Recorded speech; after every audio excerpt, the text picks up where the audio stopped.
Hey guys, welcome back to the welcome back to the channel. I know it's been a while since I've done a video on anything, but I got some more Pinguicula, which are the commonly known as the butterworts, and currently I only have one, and if it's in flower. I used to have some more, but there were some heavy winds last year, and they blew them all most of them away, and I actually had to find them. So that's why I brought my surviving butterwort in here, so that way away from the winds.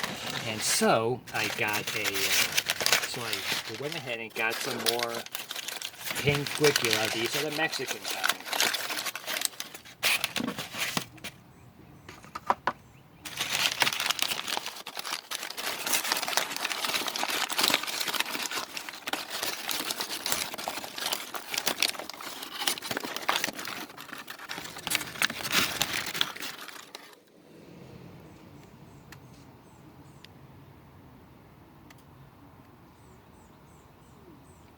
Is Serenia cross with Rectifolia, cross with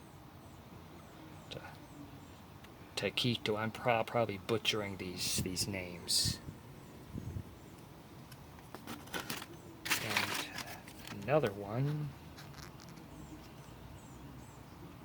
Moriensis variety Alba, cross with Mesophytica. I think the Mesophytica is of one of the epiphytic Pinguicula, if I'm not mistaken. Could be wrong, but I think it is.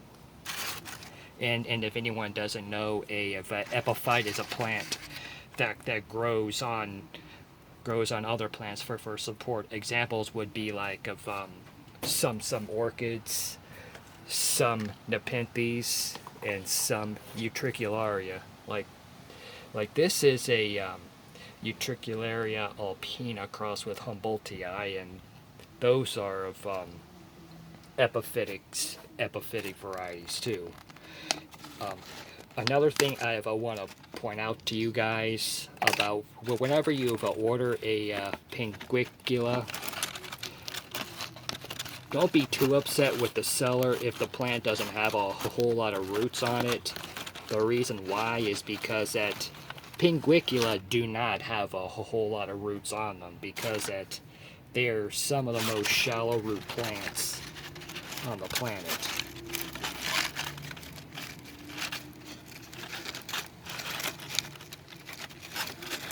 There they are. Nice.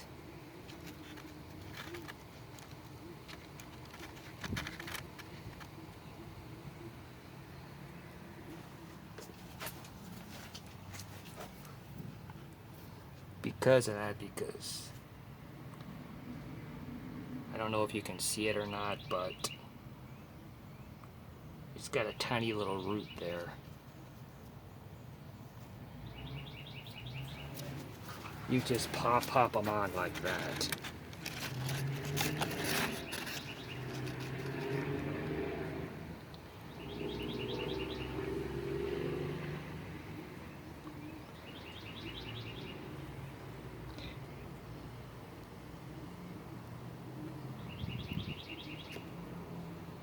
If you happen to have a few leaves that come off, don't worry about it, because you can actually use the leaves that come off to propagate these plants and get yourself some more free plants.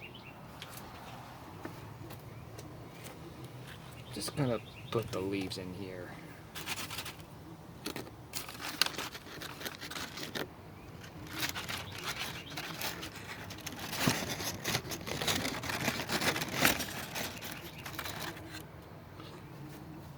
There's another one. Sorry, I have to move your leaf out of the way.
I know I'm crowding up my little mummy container here, but I got this.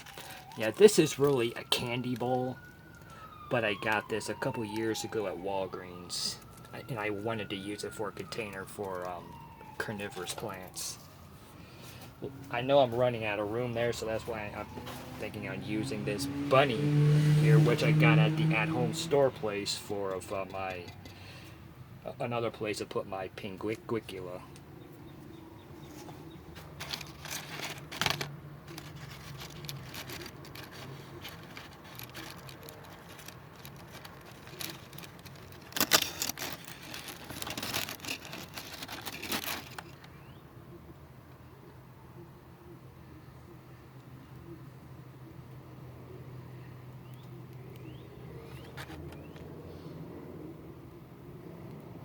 Oh, I did not know you were gonna be. Here's one with the flower blossom, with the flower bud. I did not know one was gonna on its way to have a flower.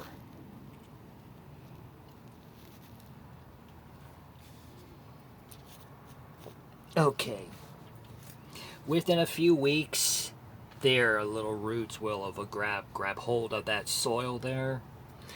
But they got, as I said before, Pinguicula have got some of the most shallowest roots out of any carnivorous plants. So don't be too upset with the seller whenever you buy carnivorous plants, because the seller I got these plants from, they do sell. I think it's Angie plants or something along those lines, and there is a negative review because one of the buyers must not have understood that Pinguicula have such shallow roots. Of they may of they don't have roots along the same lines as fly traps or nepenthes or fly traps or of any other most other kind of plants that got long roots. Pinguicula, no, not so much. They just do not have a whole lot of roots, and that's why there's some of the more fragile carnivorous plants out there. So I hope you guys like this video.